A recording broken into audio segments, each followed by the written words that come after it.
लो जी, ये हमारे पास शेड्यूल है जिसमें टीपी, एपी और एमपी है।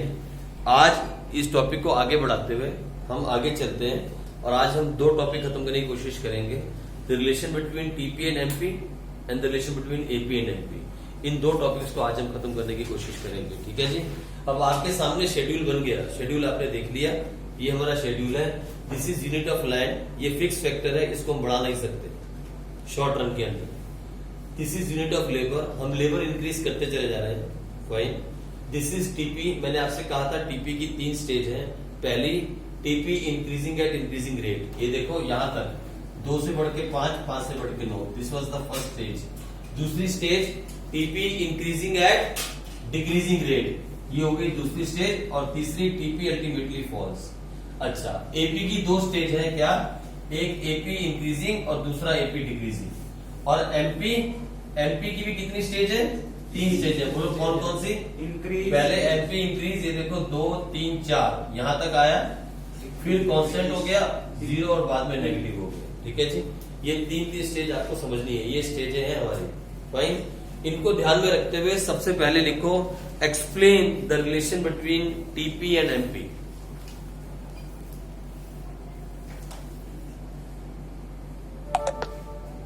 Explain the relation between TP and MP. ये हमेशा ऐसे होता है इस टाइम पे आके।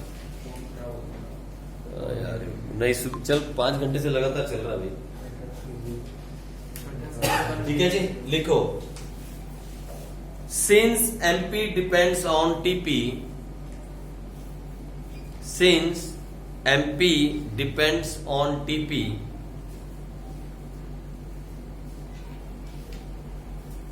the relation between the two is as follows.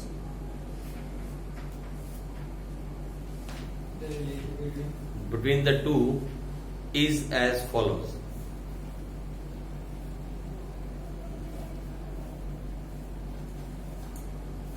जो लाइन मैंने लिखवाई समझ में आई? मैंने क्या कहा? Since MP depends on the TP.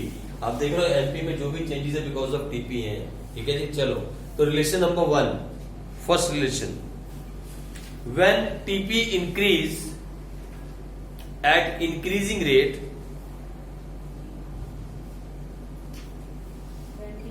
Increase at increasing rate, बोलो क्या लिखो? When TP increase at increasing, AP को भूल जाओ बीच में, हम रिलेशन पढ़ रहे हैं TP और MP के बारे में, भाई मैं इसको हटा ही देता हूं ताकि आप कंफ्यूज ना हो। ये लो, चलो मैंने हटा दिए यहाँ पे। अब मुझे बताना, मैं आपसे पूछता जाऊंगा ना, बताना, मैं फिल इन द ब्लैंक्स छोड़ता जाऊंगा। देखो क्या बोला मैंने, When TP increase at increasing rate, MP also increase. Very good, लिखो MP also increase। छा गया।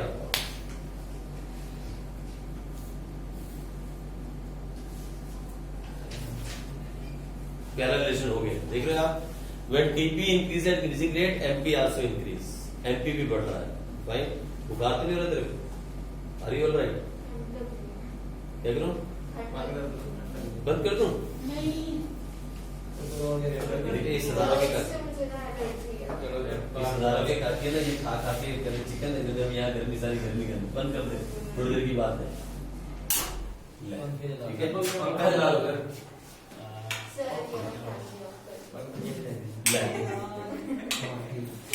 चल, बचाना जरूरी है, थोड़ी देर के मौसम ठीक रहेगा, आधे घंटे की बात हो जाएगा, ठीक है। इधर देखो, अब सुनो मेरी बात गौर से।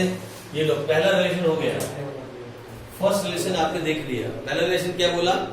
When TP increase at increasing rate, MP also increase। समझ में आ रहा, दिख रहा है सामने? मैं बोलूं मेरी बात मत मानना, सामने शेड्यूल की बात मान लेना, वो दिखे तो बात मान लेना, ठीक है। चलो दूसरा, अब मैं फिर बोलूंगा, When TP increase at decreasing rate, MP also decrease at MP also increase at decreasing rate. Decrease. Become constant. बिल्कुल सही जा रहे हो, लिखो when TP decrease at decreasing rate, when TP decrease at decreasing rate, MP also decrease and remain positive. MP also decrease and remain positive.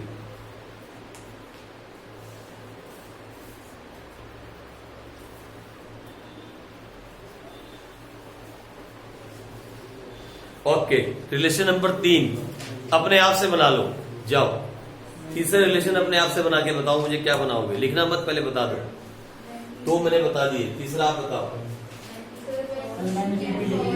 MP become negative. Well, When T बिल्कुल सही आपने भी बोला, 100% सही बोला पंकज ने भी। When TP decrease NP becomes negative, बिल्कुल सही। लिख लो, this is the relation number 3। लिखो, when TP falls NP becomes negative. मुझे बताओ, ये 3 रिलेशन आपको सही मायने में रट्टा मारने की जरूरत है? आपको लगता है इसका रट्टा लगाना चाहिए? है? कहीं से लगता है? अब बच्चे रट्टा लगाते पड़ते हैं इसका। अरे मैं क्या बोलता हूँ, कभी भी कोई रिलेशन हमने अभी तक पढ़े हैं, वो टीयू एमयू का रिलेशन पढ़ा था स्टार्टिंग में, और भी पढ़े थे। जब हम दोनों डायग्राम शेड्यूल्स को सामने रख लें, उसके बाद आपको लगता है रट्टा मारना चाहिए? साफ दिख रहा है इसके अंदर। When TP increasing at decreasing rate, MP also increase. When TP increase at decreasing rate, MP falls but remain positive. When TP falls, MP become negative. 3 relation बताओ। This is the relation between TP and MP. अब ऐसे ही आपको इसी method से, इसी तरीके से इन relations को याद करना है। मैंने आपसे पहले कहा था कि पूरी किताब के अंदर बहुत सारे रिलेशंस आएंगे। आप एक अलग से छोटी नोटबुक बना लो जिसमें सारे रिलेशन लिखना, सिर्फ रिलेशंस। अभी तक आपने ज्यादा रिलेशंस नहीं पढ़े हैं। जो भी शुरू में आपने पढ़े थे, टीयू एमयू का रिलेशन पढ़ा था, अब ये रिलेशंस पढ़ रहे हो। जो भी रिलेशन अभी तक पढ़े उसको उस छोटी सी नोटबुक में रखो। वो जो 20 रुपए की या 10 रुपए की नोटबुक जो भी आती है, उसका नाम दो रिलेशंस नोटबुक। उसमें सारे रिलेशन एक जगह इकट्ठे कर लो विद डायग्राम एंड शेड्यूल। तो पेपर के अंदर 4 रिलेशन आएंगे, तो आपके पास 4 रिलेशन याद करने के लिए जगह जगह छांटना नहीं पड़ेगा। एक ही जगह पे सब कुछ इकट्ठा होगा। बस वो नोटबुक खोली और सारे रिलेशन पढ़ डाले। चैप्टर भी रिवाइज हो जाएगा, रिलेशन भी रिवाइज हो जाएगा, और आपको आराम से जो है नंबर लेने में आसानी हो जाएगी। आई बात समझ में? सारे रिलेशंस को जगह इकट्ठा कर लो। बहुत रिलेशन आने वाले हैं आगे। चलो एक और लिखते हैं, आ जाओ। Relation between AP and NP. अच्छा हाँ, सुनो सुनो, यहां पे थोड़ी सी बात रह गई। अगर इसका डायग्राम बनाने को बोल दिया तो बना लोगे आप? इसका डायग्राम बना लोगे? आराम से बना लोगे ना, इजिली। इसका टीपी और एनपी का एक ही ग्राफ में ऊपर नीचे ऐसे बनाना। देखो आप अगर ऐसे रिलेशन बना रहे हो ना, पहले शेड्यूल बनाओगे, ये रहा शेड्यूल, फिर रिलेशन लिखोगे जो मैंने लिखवा दिए। तीसरा काम क्या करोगे? डायग्राम, तभी नंबर मिलेंगे पूरे। फिर डायग्राम कैसे बनाना है? ठीक इसके नीचे ऐसे। हाँ, ये तो फिर बनाते हैं।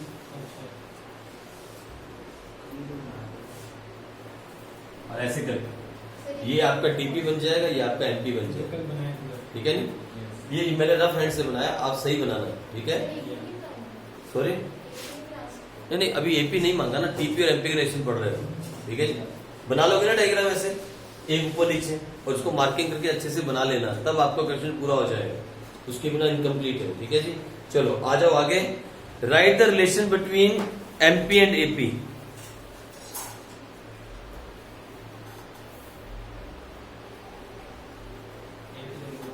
अब मुझे एपी की फिगर देना, क्या क्या थी यहाँ पे? पहली क्या थी? दूसरी, तीसरी, चौथी, फिर लो। अब मुझे फिर इसको लिखना पड़ेगा, because we have to now study the relation between AP and NP.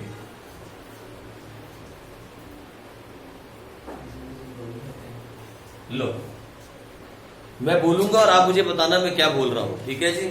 लिखो पहला relation, the relation between MP and AP. Number 1, when MP exceeds AP,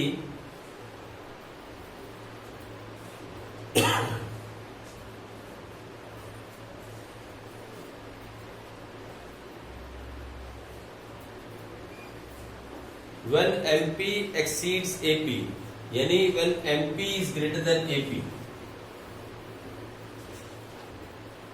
मैं ये बोल रहा हूं when MP exceeds AP, उस टाइम पे क्या है? बोलो क्या लिखोगे? When MP exceeds AP, at that time, very good, लिखो. At that time, AP increase.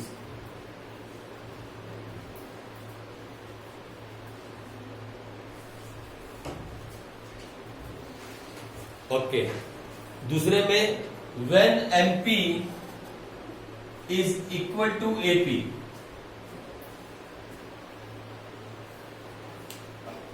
When MP is equal to AP, at that time, देखो उसके तो देखो इधर सामने दिख रहा है. AP डिक्रीज और MP लिखो when MP is equal to AP, at that time MP is at that time AP is constant. AP का MP AP is constant. When MP is equal to AP, at that time AP is constant. ठीक है जी. तीसरा relation देखो, when MP lies below the AP means when MP is less than AP. When MP is less than AP, at that time AP decreases. AP slopes downward. Yes, AP decrease.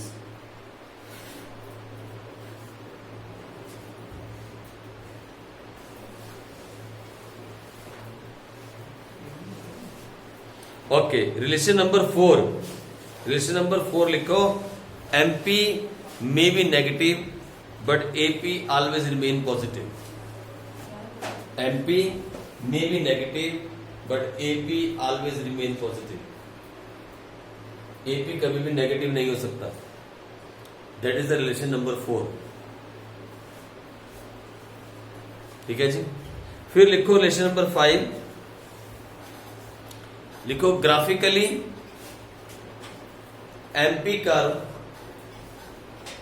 always lie to the left of the AP. Graphically MP curve always lies to the left of the AP. ठीक है. अब इस बात को साबित करने के लिए एक ही ग्राफ के ऊपर दोनों ग्राफ बनाओ, MP भी और AP भी. जल्दी से बनाओ फटाफट. फिर इस बात को हम साबित करें और खत्म करें. फटाफट करो आप. एक ही ग्राफ के ऊपर MP बनाओ और AP बनाओ. जल्दी करो. ये जो डायग्राम आपने बनाया, AP और MP का डायग्राम आपने बनाया होगा, बना के देखा आप लोगों ने. आपने देखा कैसा डायग्राम बना. इस तरीके का डायग्राम आपका बना होगा. फाइन. ऐसा सा डायग्राम आपका बना होगा AP का और MP का. जो रिलेशंस हमने लिखे वो थ्योरेटिकल रिलेशंस थे. अब हम ग्राफिकली रिलेशन को दोबारा से लिखते हैं. इन्हीं रिलेशन को दोबारा से ग्राफिकली. ठीक है जी. चलो लिखो पहला रिलेशन दोबारा से. आप लिखो व्हेन MP exceeds AP. अभी ग्राफ को सामने रख के देखना. ग्राफ को सामने रख के when MP exceeds AP, graphically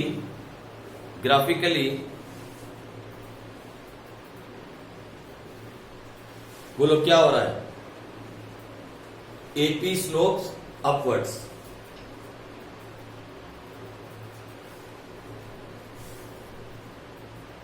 ऊपर जा रहा ना AP. Very good. Relation number 2. When MP is equal to AP,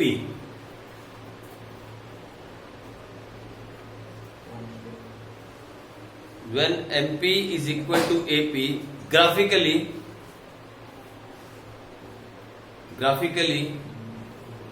it is the highest point of the AP. Graphically it is the highest point of the AP where MP cuts AP. वही हो रहा है ना आपके साथ. देख रहे हो ना ग्राफ में. Graphically it is the highest point of the AP where MP cuts AP. ठीक है जी. आ जाओ तीसरा point. When MP lies below the AP curve, बोलो जैसे ही MP curve below the AP curve आया तो क्या हुआ बताओ. AP slopes downward. Graphically AP slopes downward. ठीक है जी। और चौथा केस भी मैंने आपको लिखवाया था, क्या लिखो चौथे में भी, graphically MP curve always lie to the left of the AP curve. चाहो तो देख लो, MP curve always lies left to the AP curve. ये देख लो आप, कभी भी राइट साइड में नहीं गया, हमेशा लेफ्ट में रहा। आपने खुद बनाया ग्राफ, बोलो राइट में गया उस तरफ, लेफ्ट में है। ये देखो यहां से भी लेफ्ट में है और यहां से भी लेफ्ट में है, कभी भी राइट साइड में नहीं गया, ऑलवेज रिमेन लेफ्ट साइड होता है। जो MP कर्व है वो हमेशा, और ये 1 नंबर में आएगा आपको, आप भूल जाओगे तब। MP curve always remain left to the AP curve, right side में कभी भी नहीं गया। ठीक है जी।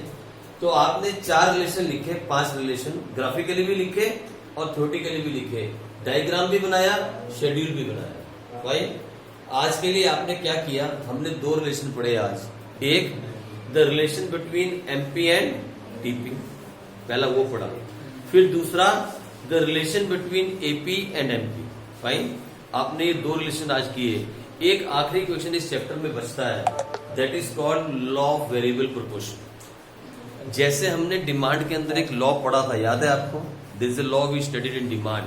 क्या लॉ था वो, if other things remain constant and the price of a commodity increase, the demand increase and vice versa. ये हमने पढ़ा था लॉ ऑफ डिमांड। ऐसे ही एक लॉ हम पढ़ेंगे इस चैप्टर के अंदर, that is called law of variable proportion. यानी जब हम इन वेरिएबल्स को बढ़ाते हैं, दीज आर वेरिएबल्स, ये वेरिएबल फैक्टर है, ये फिक्स फैक्टर है, बात को समझना। वेरिएबल्स को बढ़ाने से प्रोडक्शन पे क्या फर्क पड़ता है और कितना फर्क पड़ता है और कैसे फर्क पड़ता है, that we are going to study in the law which is called law of variable proportion. इसे रिटर्न टू फैक्टर भी बोलते हैं, इसी लॉ को रिटर्न टू फैक्टर भी बोलते हैं, और यही हम पढ़ेंगे। तो आप सिर्फ आज के लिए डेफिनेशन लिख लो, definition of the law of variable proportion लिखो जल्दी से, क्योंकि बहुत बड़ा लॉ है, मुझे आपको इसके रीजन सब समझाना पड़ेगा, लेकिन फिर भी आप लिख लो आज सिर्फ definition. What is the definition of law of variable proportion. और ये पेपर में आता है, और आपको आया भी था शायद, कोमल को आया था पेपर में। लिखो, this law states that, this law states that, ये लॉ क्या बोलता है, this law states that as we increase the quantity, as we increase the quantity of only one input,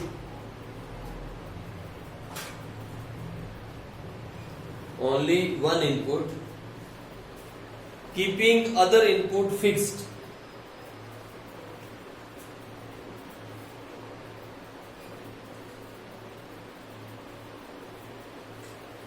the total product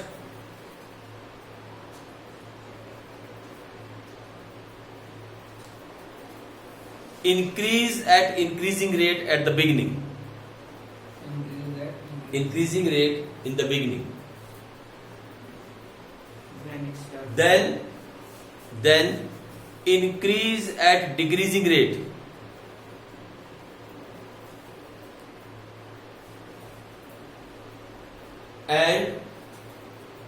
and after a level of output,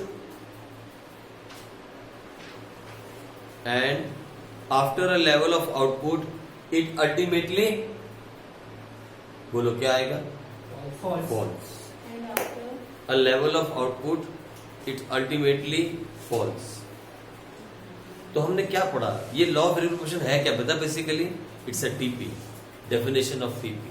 TP के साथ क्या हो रहा है वही तो हम पढ़ रहे हैं। देखो क्या बोला हमने, सुनो जरा, समझना दोबारा से, एक एक लाइन एक एक पॉइंट समझना। क्या कहा हमने, अगर हम किसी एक फैक्टर को बढ़ाएं और बाकी को फिक्स रख दें तो क्या होगा, the total production will increase at increasing rate, increase at decreasing rate and ultimately it falls. यही है लॉ ऑफ वेरिएबल प्रोपोर्शन। जो टीपी के बारे में आपने पढ़ा ना, that is the law of variable proportion. अभी इसको आगे जाके बहुत डीप में हमें समझना पड़ेगा, हम इसके रीजन पढ़ेंगे ऐसा क्यों होता है। देखो अभी तो हमने कह दिया द टीपी, और रुको रुको शांति शांति, the TP increase at increasing rate, but why, ऐसा क्यों हुआ, वो 1 मिनट शांति, ऐसा क्यों हुआ कि जब आपके पास 1 एकड़ जगह थी और आपने पहला लेबर लगाया, फिर दूसरा लेबर लगाया, फिर तीसरा लेबर लगाया, तो आपकी जो प्रोडक्शन थी वो इंक्रीज कर रही थी एट इंक्रीजिंग रेट। ऐसा क्यों हुआ, रीजन, अब हमें रीजन लिखने पड़ेंगे। फिर क्या हुआ उसके बाद, फिर भी इंक्रीज की लेकिन एट डिक्रीजिंग रेट। ऐसा क्यों हुआ, ऐसा क्यों हुआ। उसके बाद अल्टीमेटली वो फॉल हो गई, ऐसा क्यों हुआ। तो इन तीनों स्टेजेस के रीजन लिखने पड़ेंगे। ये जो 3 फेज है ना, फेज 1, फेज 2 एंड फेज 3, बस इसके रीजन लिखने और कुछ नहीं है। जो लॉ है वो मैंने आपको बता दिया। अगर लॉ की बात करें, अगर आपसे कल के पूछे what is the law of variable proportion, तो आप कह सकते हो, अगर नॉर्मल ले में लैंग्वेज समझाना हो तो आप कह सकते हो, अगर एक वेरिएबल जो है उसको हम चेंज करते हैं और बाकी सारे फिक्स हैं, तो उस वेरिएबल के चेंज करने से टीपी पहले इंक्रीज करेगा इंक्रीजिंग रेट में, फिर इंक्रीज करेगा डिक्रीजिंग रेट में और अल्टीमेटली फॉल हो जाएगा। वो पूछेगा ऐसा क्यों, ऐसा क्यों, तो फिर वो रीजन अभी हमने लिखने हैं, वो हमने लिखे नहीं। ये तो समझ में आ रहा है, ये तो आप बच्चों को साफ दिख रहा होगा कि टीपी इंक्रीज कर रहा है कौन सी जगह पे, इंक्रीजिंग रेट, फिर इंक्रीज कर रहा है कौन से रेट पे, डिक्रीजिंग रेट पे, और अल्टीमेटली क्या कर रहा है। लेकिन ऐसा क्यों कर रहा है, ऐसा होता क्यों है। जगह तो वही है, 1 एकड़ जगह हमारे पास है और हम उस पे काम करने वाले मजदूर बढ़ाते जा रहे हैं। फिर ऐसा हो क्यों रहा है, ये 3 फेज बने क्यों, ऐसा क्यों हुआ, इसके बारे में हम कल डिटेल में पढ़ेंगे। ठीक है जी, नॉट कल नहीं, परसों मिलेंगे, हम परसों पढ़ेंगे। ठीक है इसके बारे में, चलो ठीक है जी, फिर मिलते हैं आगे और आगे इसको खत्म करते हैं।